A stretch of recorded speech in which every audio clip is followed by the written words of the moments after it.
चांदोबा रामायण 61वा भाग। दुसऱ्या दिवशी जेव्हा राम सभेत विराजमान होते तेव्हा एक कुत्रा येऊन बाहेर भुंकू लागला। तो कुत्रा राजाकडे आपले गाऱ्हाणे मांडू इच्छित आहे हे ओळखून लक्ष्मणाने त्याला सभेत आणले। डोके फुटलेल्या त्या कुत्र्याला पाहून राम म्हणाले, तुला झालेल्या कष्टाबद्दल माझ्याकडे निर्भयपणे सांग।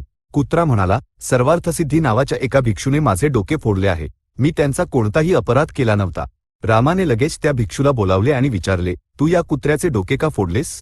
त्याने तुझे काय नुकसान केले होते?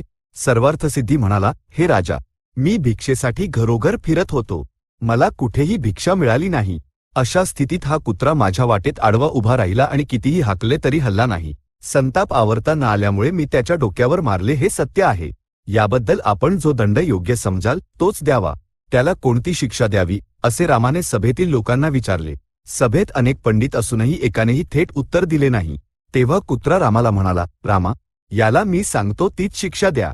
कालंजर नावाच्या ठिकाणी कुलपती म्हणून याची नियुक्ती करा। रामाने त्याला ते पद दिले आणि हत्तीवर बसवून पाठवले। तो भिक्षूही परम आनंदी होऊन निघून गेला। नंतर राम आणि मंत्र्यांनी त्या कुत्र्याला विचारले, तू त्या भिक्षूला अशी शिक्षा का द्यायला लावलीस? याचे काहीतरी कारण असलेच पाहिजे। कुत्रा म्हणाला, मी गेल्या जन्मात त्याच पदावर होतो। त्या पदावर असताना मला उत्तम भोजन, दास, दासी आणि सर्व काही उपलब्ध होते। मी अत्यंत भूतदयाळू, विनम्र आणि शीलवान मानला जात होतो।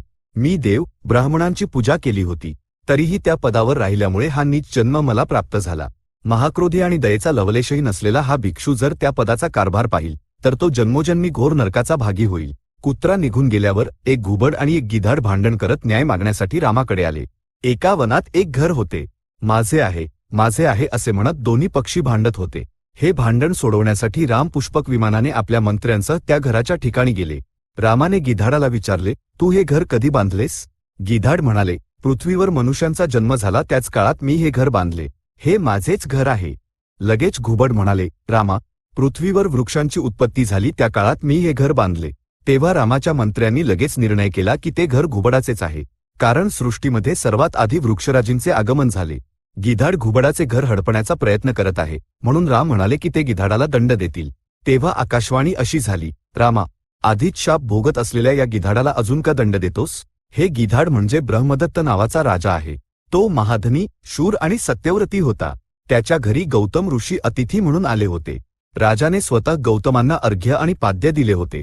गौतम ऋषी ब्रह्मदत्ताचे आतिथ्य स्वीकारत असताना एके दिवशी त्यांच्या भोजनात चुकीने मांस आले। ते पाहून गौतम संतापले आणि त्यांनी राजाला गिधाड होण्याचा शाप दिला।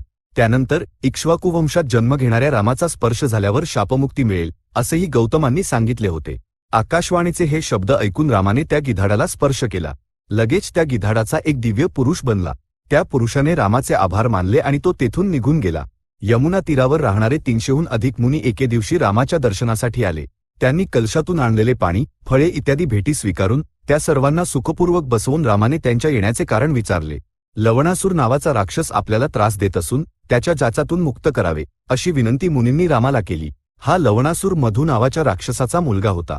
मधुने रुद्राची अत्यंत दीर्घकाळ तपस्या केली होती आणि त्यांना प्रसन्न केले होते।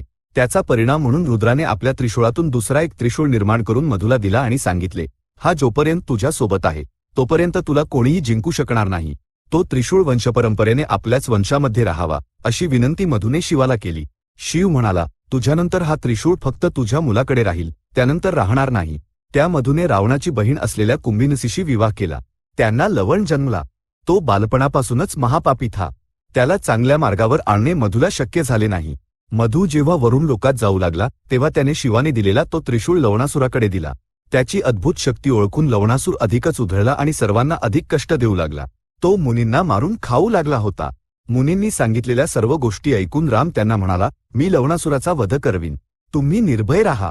नंतर त्याने आपल्या भावांकडे पाहून विचारले, हे कार्य कोण करील? भरताने सांगितले की मी हे कार्य करीन। परंतु शत्रुघ्न भरताशी स्पर्धा करत पुढे आला आणि म्हणाला की मी स्वतः लवणासुराचा वध करीन आणि मी असताना भरताने कष्ट करणे योग्य नाही, कारण भरताने आधीच नंदीग्राममध्ये असताना खूप कष्ट सोसले आहेत। रामाने ते मान्य केले आणि शत्रुघ्नाला मधुपुराचा राजा म्हणून अभिषिक्त करण्याची तयारी केली। एक राजा मेला की दुसऱ्याने लगेच राज्याचा भार सांभाळण्यासाठी तयार असले पाहिजे। शत्रुघ्नाचा राज्याभिषेक उत्सव संपताच रामाने त्याला एक बाण दिला आणि सांगितले, हा बाण मधु आणि कैटभाचा वध करणारा आहे। याचा प्रयोग मी रावणावरही केला नाही। याने तू लवणासुराचा वध कर।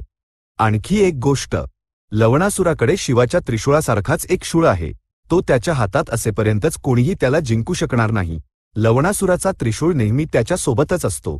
म्हणून तू काय कर की जेव्हा तो नगर सोडून बाहेर गेला असताना तू नगरद्वारावर वेढा घाल आणि तो परत आल्यावर द्वारावरच त्याला अडवून त्याचा वध कर.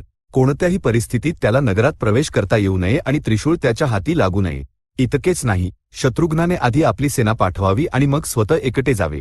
कोणी त्याला मारण्यासाठी येत आहे हे लवणासुराला समजता कामा नये. ग्रीष्मऋतूतच सैन्य गंगेच्या पलीकडील तीरावर जाऊन तिथे मुक्काम करेल. शत्रुघ्नाने वर्षारंभात धनुष्यबाण घेऊन प्रस्थान करावे आणि लवणासुराचा वध करावा. अशा प्रकारे रामाने युद्धाची दिशा ठरवली. त्याप्रमाणे शत्रुघ्नाने आधी आपले सैन्य पाठवले आणि 1 मास उलटल्यावर स्वतः प्रस्थान केले. वाटेत तो 2 दिवस वाल्मिकींच्या आश्रमात राहिला. वाल्मिकींनी त्याचे आतिथ्य केले आणि तो आश्रम एकेकाळी रघुवंशीयांचाच होता असे सांगून त्याची कथा ऐकवली. रघुवंशात एकेकाळी सुदास नावाचा राजा होता. त्याचा मुलगा मित्रसा. लहानपणीच तो शिकारीस गेला आणि वनात त्याने 2 राक्षसांना पाहिले. ते राक्षस वाघांच्या रूपात फिरत होते आणि दिसेल त्या प्राण्याला खाऊन त्यांनी संपूर्ण अरण्य उद्ध्वस्त केले होते. कुठेही एकही प्राणी शिल्लक नव्हता. ते पाहून मित्रसहाला खूप राग आला. त्याने त्या दोन्ही राक्षसांना पाहताच त्यांच्यातील एकाला मारून टाकले. तेव्हा दुसरा म्हणाला, पापी, विनाकारण माझ्या सहकार्याला मारलेस ना? आता बघ मी तुझे काय करतो. असे म्हणत तो अदृश्य झाला.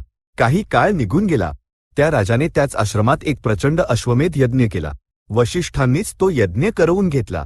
यज्ञ पूर्ण होत असताना तोच राक्षस, जो राजावर सूड धरून होता, वशिष्ठांच्या रूपात आला आणि म्हणाला, राजा, यज्ञ पूर्ण झाला आहे. मला उत्तम मांसभोजन दे.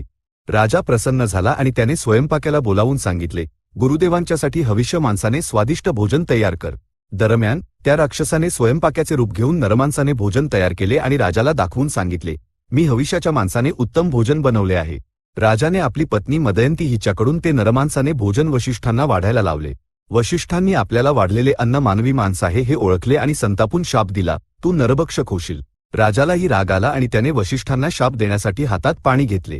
परंतु तो शाप देण्यापूर्वीच मदयंती आडवी आली आणि म्हणाली, ते आपल्यासाठी देवासारखे आहेत, त्यांना शाप देऊ नये. तेव्हा राजाने आपल्या हातातील पाणी स्वतःच्या पायांवरच ओतून घेतले. त्या पाण्यामुळे राजाचे पाय मलिन झाले. तेव्हापासून त्याला कल्माशपाद असे नाव पडले. नंतर वशिष्ठांना सत्य परिस्थिती समजली आणि त्यांनी कल्माशपादाच्या शापाचा काळ फक्त 12 वर्षे असावा असा अनुग्रह केला. राजा 12 वर्षे नरभक्षक म्हणून जगला आणि शाप संपल्यावर पुन्हा सामान्य माणूस होऊन पूर्वीप्रमाणे राज्य करू लागला.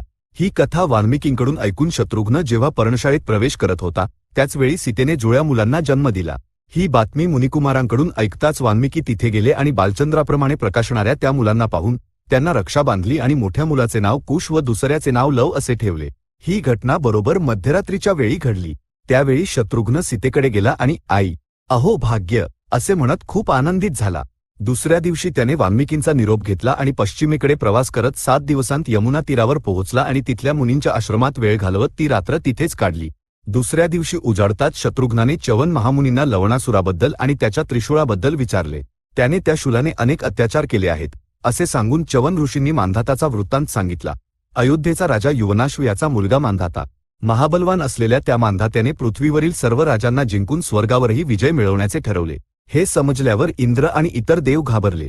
इंद्राचे अर्धे सिंहासन आणि देवांची सेवा मिळवण्याच्या इच्छेने आलेल्या मांधात्याला इंद्र प्रेमाने म्हणाला, आधी पूर्ण भूलोक जिंकून ये, मग आम्ही तुला देवलोक देऊ. मांधाता म्हणाला, हे काय, भूलोक तर मी आधीच जिंकला आहे. तिथे माझ्या आज्ञेचा कोणीही प्रतिकार करत नाही. इंद्राने मांधात्याला विचारले, मधुवनात लवणासूर नावाचा एक राक्षस आहे, तो तुझ्या अधीन राहून वागतो का? मांधाता लाजून मान खाली घालून पृथ्वीवर परत आला आणि लवणाला जिंकण्यासाठी सैन्य घेऊन निघाला. त्याने दूतामार्फत लवणासुराला शरण येण्याचा निरोप पाठवला. लवणासुराने त्या दूताला पकडून खाऊन टाकले. बराच वेळ झाला तरी दूत परत न आल्यामुळे मांधात्याने लवणावर युद्ध सुरू केले. लवणासुराने मांधात्याला पाहून उपहास केला आणि आपला शूळ चालवला, ज्याने मांधात्यासह त्याच्या संपूर्ण सैन्याला भस्म करून टाकले. च्यवन ऋषींनी ही गोष्ट सांगून म्हटले, तुला त्याला त्याच वेळी मारले पाहिजे जेव्हा तो त्रिशूळ त्याच्या हातात नसेल. उद्याच तू हे कार्य करू शकशील. ती रात्र बातचीतमध्ये सहजच बितली. चांदोबा रामायण 61वा भाग संपूर्ण. सद्य स्वस्ती.